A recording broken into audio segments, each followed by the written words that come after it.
of hurting the other, acting falsely in the name of God they disrespect, and acting falsely in the name of a future they simply oppose. This is why there is a need to revive the political process as soon as possible, because in its absence there will only be unhappiness, poverty, discrimination, hatred, tension, never-ending violence, victims, and as it has happened many times, exploitation by terrorist extremists and their supporters. And let's not fool ourselves, the next war will be only deadlier. But it is preventable if we all work together with conviction and in good faith for peace, for lasting peace. And I thank you. I thank the permanent representative of Albania and for his statement, and I now give the floor to the permanent representative of Mozambique. Thank you, Mr. President. Mozambique thanks the Brazilian presidents for timely convening this meeting. We also thank the briefers, Mr. Filipe Lazzarini, Commissioner General of United Nations Relief and the Workers' Agency for Palestine Refugees in East, Ms. Lisa Dothen, OSHA's Director of Humanitarian, Financial and Resource Mobilization Division, and Mrs. Catherine Rossell, Executive Director of United Nations Children Fund, for their insight and update on the current situation in the Gaza Strip. Mr. President, a glue and tragic situation is taking place in Gaza. We are horrified by reports of suffering and death of children, women, and men in Gaza. It is clear that the protection of civilians in time of war is not being observed. In this context, Mozambique joins our voice with that of many others in reiterating an immediate and unconditional humanitarian ceasefire to ease the suffering of millions of our brothers and sisters, Israelis and Palestinians in the Gaza Strip. Mr. President, we should remind ourselves that the laws of war have established the clear rules to protect human lives, human dignity, and respect humanitarian needs. These laws cannot augured or sidelined under any circumstances. They must be respected and observed by everyone, everywhere, at all times, without exception or excuse. We have condemned attacks on Hamas on 7 October against the Israeli children, women, and men. We strongly condemn the attacks against the civilian populations, in particular children, women, elderly, and the UN humanitarian staff. We call on their protection. That is vital. It is therefore imperative that we continue working together towards ensuring the safety and protections of civilians in the conflict zones. The world looks at us as experts, as a member of this Security Council, to respond expeditiously to the situation in the Gaza Strip. The United Nations awaits actions and leadership from this Council. Article 24 of the UN Charter clearly states that, I quote, in order to ensure prompt and effective action by United Nations, its members confer on the Security Council primary responsibility for maintenance of international peace and security, end of the quote. Accordingly, we reiterate our appeal to members of this Council to fulfill their functions and powers, to change the course of actions in the Gaza Strip. Mozambique, as a strong advocate for peace and dialogue in the Middle East region, particularly in Palestine, we echo the United Secretary General repeated calls towards resolving the Israeli-Palestinian conflict, which is the key to sustainable peace in the Middle East. For this desirable purpose, we firmly believe that the parties can work together through constructive dialogue for a lasting peace in full compliance with the principles of two-state solution based on Security Council and General Assembly resolutions and decisions. I thank you, Mr. President. I thank the permanent representative of Mozambique, and I now give the floor to the permanent representative of the Russian Federation. Mr. President, distinguished Mr. Minister, we fully support the convening by the delegations of the UAE and China of this emergency meeting of the Security Council on the humanitarian situation in the Gaza Strip. We were extremely concerned to hear the assessments of the situation on the ground from the Commissioner General of UNRWA, Filippo Lazzarini, UNICEF Executive Director Catherine Russell, and OCHA Director Lisa Doughton. Colleagues, the time has come to call things by their names. On the occupied Palestinian territory, the West Bank of the Jordan River and the Gaza Strip, a humanitarian catastrophe of biblical proportions is unfolding. According to incoming information, the number of people killed in the enclave has exceeded 8,000, half of which are children, women, and older persons. More than 2,000 people are buried under the rubble, half of which are also children. More than 21,000 people have been wounded. The number of internally displaced persons in Gaza has reached 1.6 million people. In UNRWA camps alone, there are 640,000 Palestinians. In the West Bank, more than 100 people have been killed and 3,000 have been injured. These chilling numbers are growing by the hour. We express our gratitude to all humanitarian workers on the ground that are working to exhaustion with a catastrophic lack of basic, including medical supplies, and also with an extremely high risk to their own lives. The scale of losses from UN agencies is shocking. 63 staff members have been killed, 22 have been injured, and 42 UNRWA objects have been destroyed. And we pay tribute to the UN staff that continue to work in unimaginable conditions and to those that have paid for this with their lives. According to media reports, during Israeli shelling on the Blue Line, 2 peacekeepers from the UN Interim Force in Lebanon have been wounded.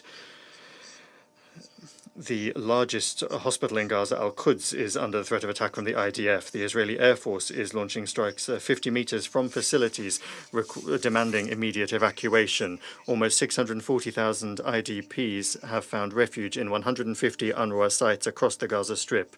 As a result of the bombing, 9 hospitals are entirely unusable, and the remaining ones are experiencing an acute lack of medicines. The blockade of the Gaza Strip has essentially become total. In the enclave, internet and mobile service has been switched off. It has been quite simply cut off from the rest of the world. Nobody knows accurately what is exactly happening there. This sort of blockade not only is sowing greater panic among the civilian population, it is directly undermining the work of medical and rescue services, which means it is leading to more civilian casualties.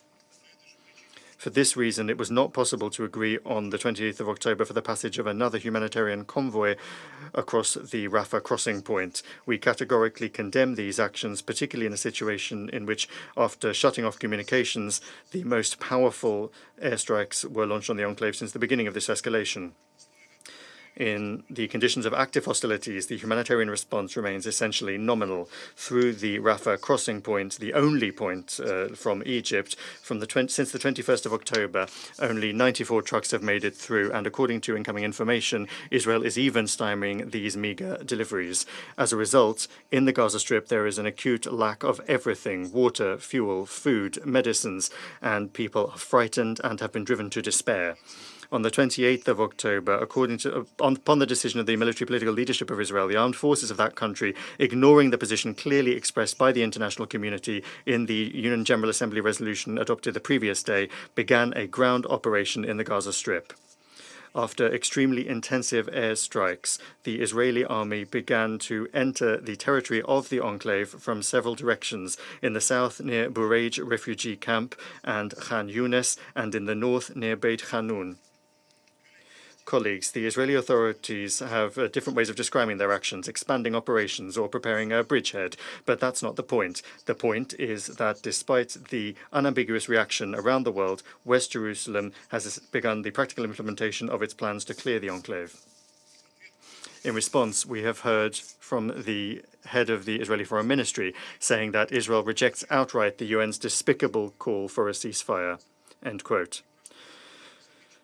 These comments did not go unnoticed as well, the comments from the permanent representative of Israel saying that UN has lost its legitimacy. There are shocking statements from a number of representatives in the Knesset that have been broadly circulated in the media saying that, and I quote, there is no symmetry in the Israeli response, and that, and I quote, the children of Gaza have brought this upon themselves, end quote. Unfortunately, this clearly shows that Israel is demonstratively ignoring the opinion of the overwhelming majority of UN members, including many Western states, regarding the need for an end to the violence.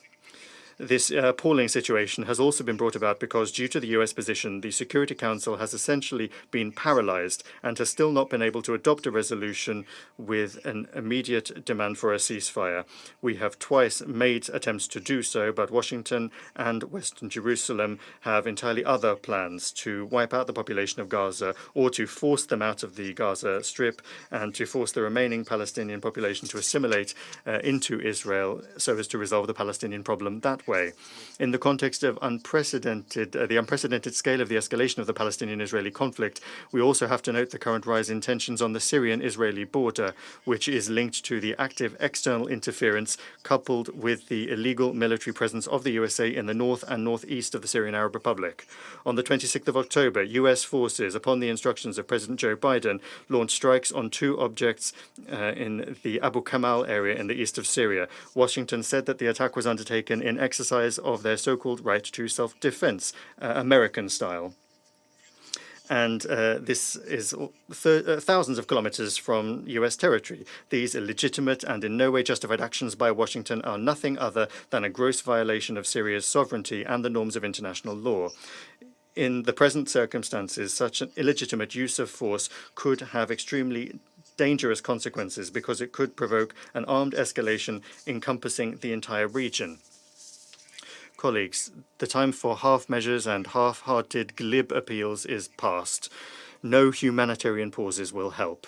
Humanitarian assistance cannot be provided in the height of hostilities on the ground. I hope that everyone here understands that. The number of victims among the humanitarian workers is running into the dozens. Ambulances have been bombed, and those that are left are unable to operate due to a lack of fuel. All noble humanitarian passages are, of course, important, but in and of themselves, they are not going to stop the war. The priority of the global community now is to stop the bloodshed, to minimize the harm to the civilian population, and to move the situation into the political diplomatic sphere.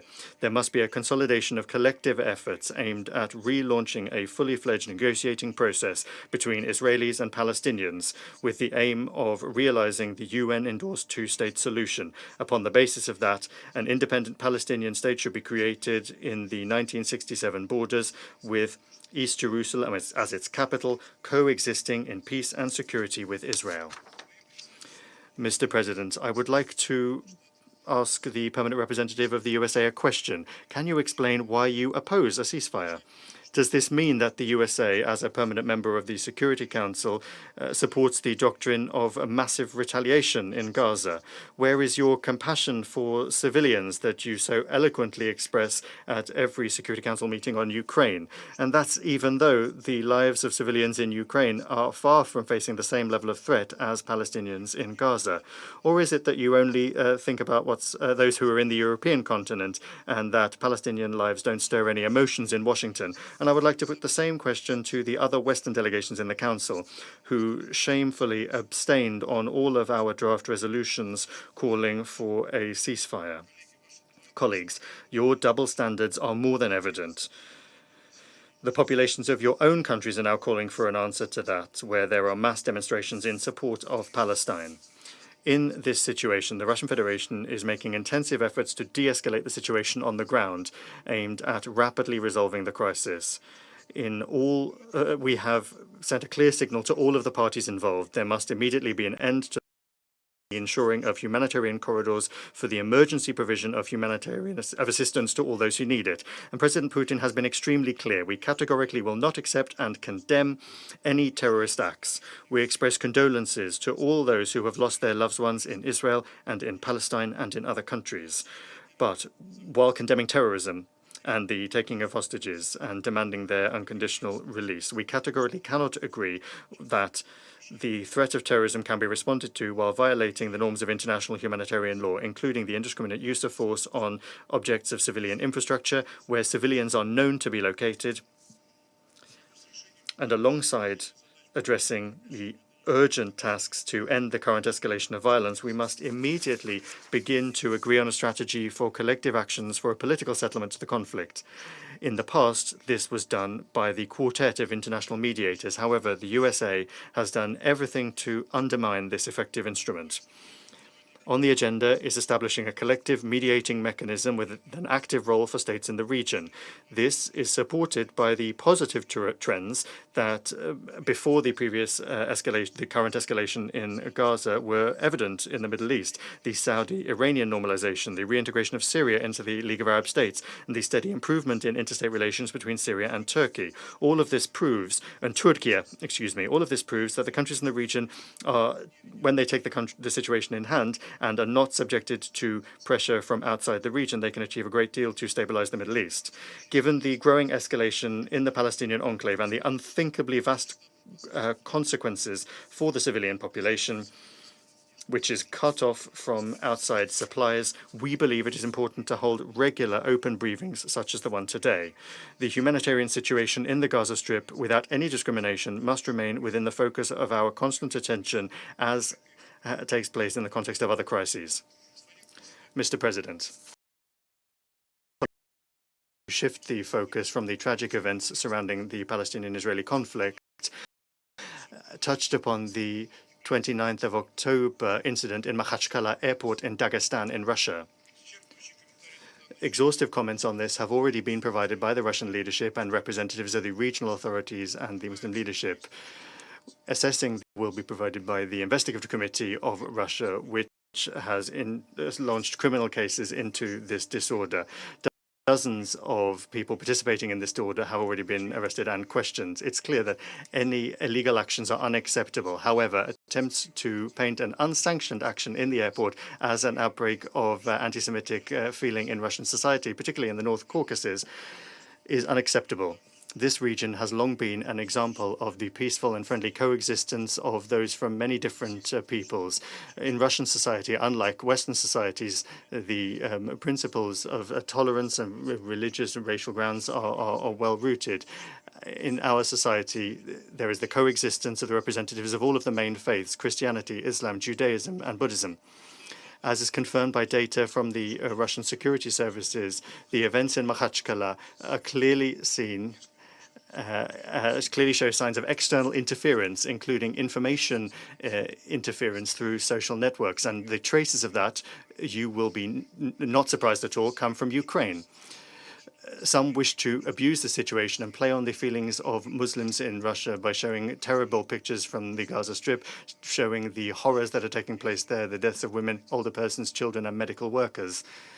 I would recommend that some of our colleagues do not try to shift the blame, but rather that they pay attention to the situation in their own capitals, where there are many Muslim demonstrations that are being brutally put down by the police. This is an example of Western countries' commitment to multiculturalism and freedom of expression. Thank you. I thank the permanent representative of the Russian Federation for his statement, and I now give the floor to the permanent representative of the United Kingdom. Thank you, President. I'd like to thank Commissioner General Lazzarini, Executive Director Russell, and Director Doughton for your stark and clear briefings. Let me start by recognizing the courage, commitment, and sacrifice of UN employees and humanitarian workers in Gaza, and in particular, the 103 aid workers, including the 64 UNRWA staff who have been killed in Gaza in the last 22 days. We also offer our sincere condolences to all Palestinians and Israelis who have suffered or lost loved ones. Since Hamas' terrorist attack against Israel on the 7th of October, the United Kingdom has underscored Israel's right to self-defense against terrorism. We continue to be clear that this must be done in accordance with international humanitarian law. Our efforts with our international partners have focused on the protection of civilians, securing and scaling up humanitarian access, and the release of hostages. Sadly, despite these efforts, the situation in Gaza deteriorates daily. Hamas bears sole responsibility for starting this conflict. President, I'd like to highlight 3 priorities. First, we call on all parties to respect international humanitarian law, including the principles of proportionality, distinction, and necessity. This requires all parties to take every possible step to avoid the harming of civilians and the immediate and unconditional release of hostages. Second, we must urgently cooperate to scale up aid into Gaza and to ensure sufficient access points are open. For this to happen successfully, there needs to be a safer environment, which necessitates humanitarian pauses. We support UN-led efforts in this regard.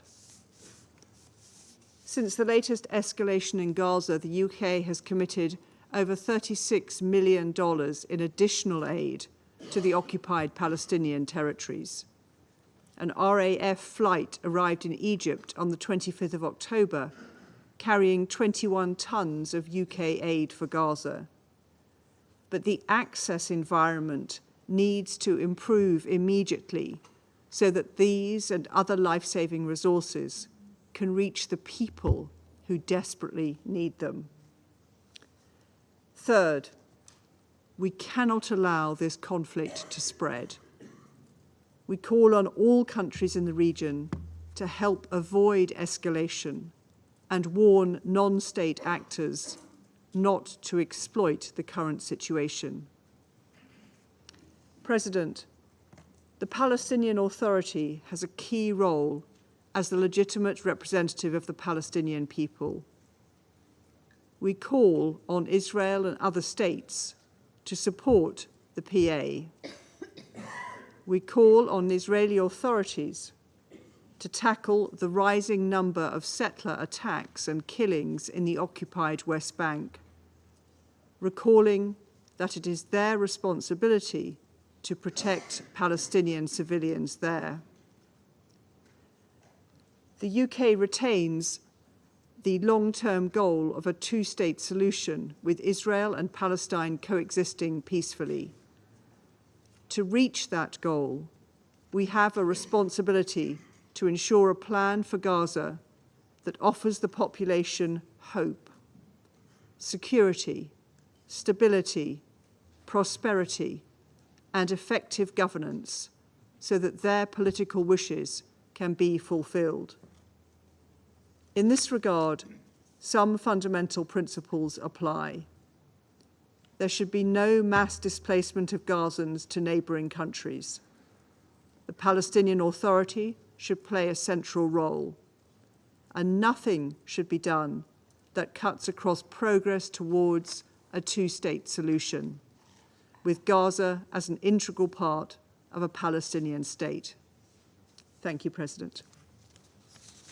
I thank the permanent representative of the United Kingdom for her statement, and I now give the floor to the permanent representative of Japan. I thank Commissioner General Philip Lazzarini and UNICEF Executive Director Catherine Russell and OCHA Director Lisa Doughton for your briefings. I join other colleagues in expressing our respect to all humanitarian actors who are tirelessly working under unimaginable conditions. Mr. President, since October 7th, thousands of people have been killed and wounded. The tragic sequence of events shows no signs of abating, descending further into a devastating cycle with unimaginable losses of life and the destruction of civilian facilities. Just recently, Israel announced the expansion of its ground operations in Gaza. Japan has been paying careful attention to the situation with grave concern. Japan has expressed unequivocal condemnation to the terror attacks committed by Hamas and other militants and extends its sincere condolences to all victims. We demand the immediate and unconditional release of the remaining hostages. The international community should never tolerate such a heinous act. Hamas does not speak for the Palestinian people. Every member state has the right to defend itself and its people in accordance with international law. At the same time, all parties must act based on international law. The deterioration of the situation in Gaza has led to a deepened humanitarian crisis to an unprecedented level of severity. The loss of any more innocent lives, regardless of their nationalities, religions, or ethnicities, is simply unacceptable. No one's life is more important or less important than that of others. Full, rapid, safe, and unhindered humanitarian access, consistent with international humanitarian law, must be allowed in order to alleviate the devastating humanitarian situation. While several trucks have crossed through the Rafah crossing, hundreds more must follow suit to meet the dire need of over 2 million people. And in this context, we should also take further steps immediately, including humanitarian pauses and establishment of humanitarian corridors. Additionally, we express our profound concern regarding the disconnection of the telecommunications networks, which disrupts vital communication channels between those in Gaza and the rest of the world, and also impedes the work of media and humanitarian communities. It is especially imperative to ensure these networks function to ensure the delivery of humanitarian assistance and the safety of humanitarian workers. As the situation is rapidly evolving, it is critical for all parties in the region to avoid exacerbating this conflict. The international community has a duty to redouble its diplomatic efforts in order to prevent the instability from spilling over into the region and to calm the situation with a sense of urgency. The Security Council needs to act urgently to find a common ground among all Council members to deliver a meaningful message and help to all parties, to all in distress. While we remain unable to act, lives are being lost day by day, minute by minute. We must also recall that ultimately there is no alternative to a two-state solution. All parties must make serious efforts to this end. I thank you. I thank the permanent representative of Japan for his statement, and I give the floor to the permanent representative of Ghana. Mr. President, I thank you for giving me the floor. And let me begin by thanking Commissioner General Lazzarini, Executive Director Russell, and Director Doughton for their briefings on the worsening humanitarian situation in Gaza following the resurgence of conflict in the Middle East after the heinous terrorist attacks by Hamas against Israel on 7th of October. 23 days after the attacks in southern Israel, with the attendant loss of lives and abductions, we are appalled by the many lives that are being lost in the ensuing conflict, as well as its humanitarian consequences. We are equally concerned by the potential spread of the conflict to the wider region and the heavy toll that it bodes for innocent civilian populations. Last Friday, within the context of the resumed 10th Emergency Special Session of the General Assembly, majority of the members of this organization, through the residual rule of the Assembly, called for an immediate, durable, and sustained humanitarian truce, demanded of all parties to comply with their obligations under international humanitarian law, and asserted the need for continuous, sufficient, and unhindered provision of essential supplies and services into the Gaza Strip. It also called for the immediate and unconditional release of all civilians held captive and demanded their safety, well-being, and humane treatment in compliance with international law. Taking into account what the Assembly has said, we must, as a Council, build upon the convergence of views on this crisis to support the Secretary General, UN agencies, and staff, including UNRWA, to deliver critical care and support services to the nearly 672,000 internally displaced persons sheltering in the 149 UNRWA facilities, as well as the many other innocent civilians who are living under desperate conditions. From recent reports of UNRWA, the number of trucks that are allowed into Gaza will need to be scaled up significantly if we are to make any impact in addressing the desperate humanitarian needs of the 2 million people in Gaza, especially in the health and food security components and the supporting supply needs.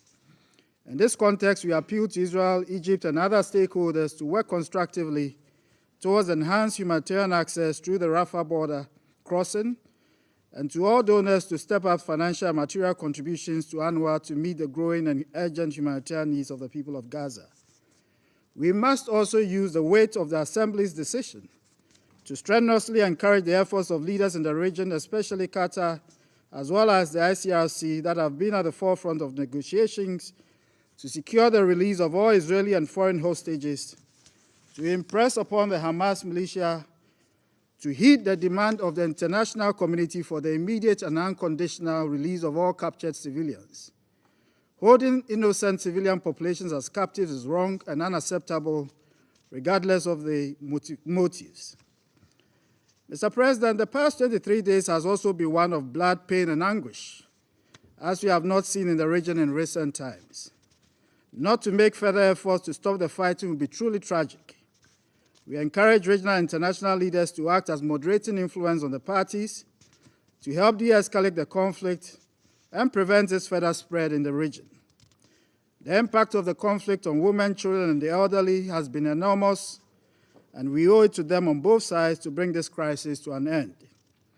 In concluding, we reiterate our condolences for all lives lost and remind the Palestinian and the Israeli people of their interwoven history and shared geography, both ancient and modern. The experiences of the past should reinforce the realization that violence cannot be the tool for the resolution of the Israeli-Palestinian conflict. Indeed, neither the security interests of Israel nor the inalienable rights of the Palestinian people for their homeland can be secured by violence. For Ghana, and as often repeated, we hold the view that a deepened commitment to a negotiated two-state solution on the basis of the 1967 borders offers the best prospects for peace and stability in the Middle East.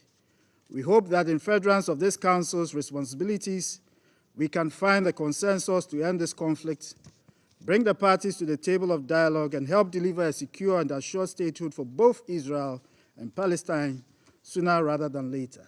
I thank you.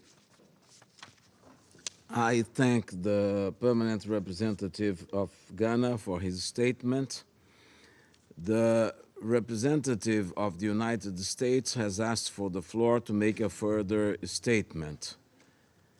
I give them the floor.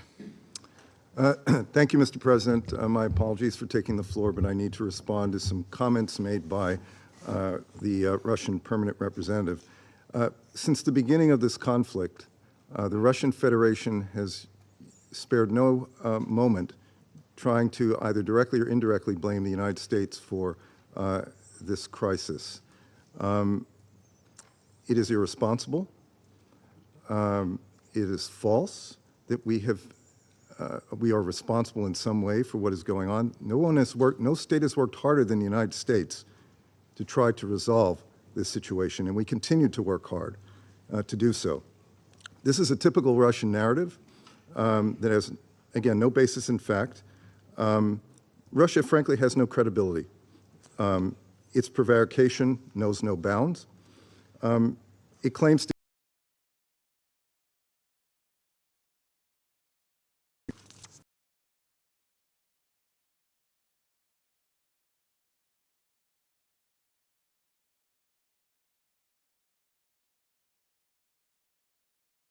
actions respond of the UN Charter.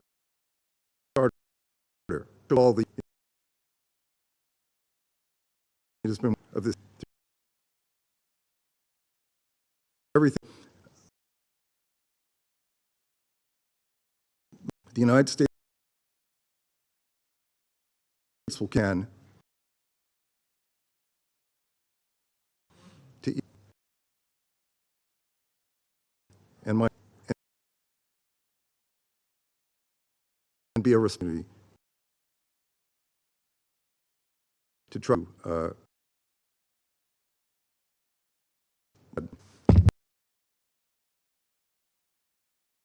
States for the representatives asked for the floor. President. Brief.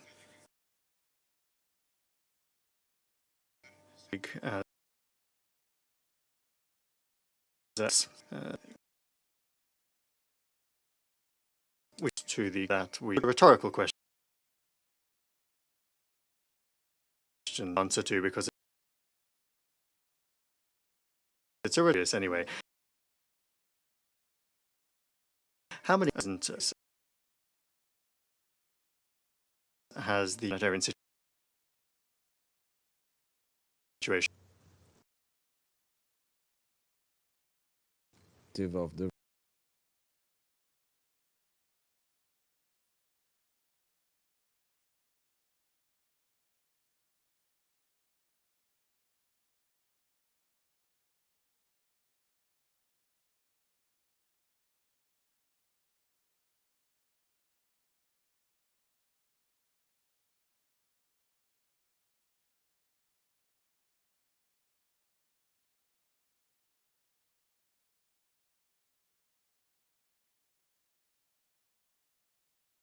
visited from United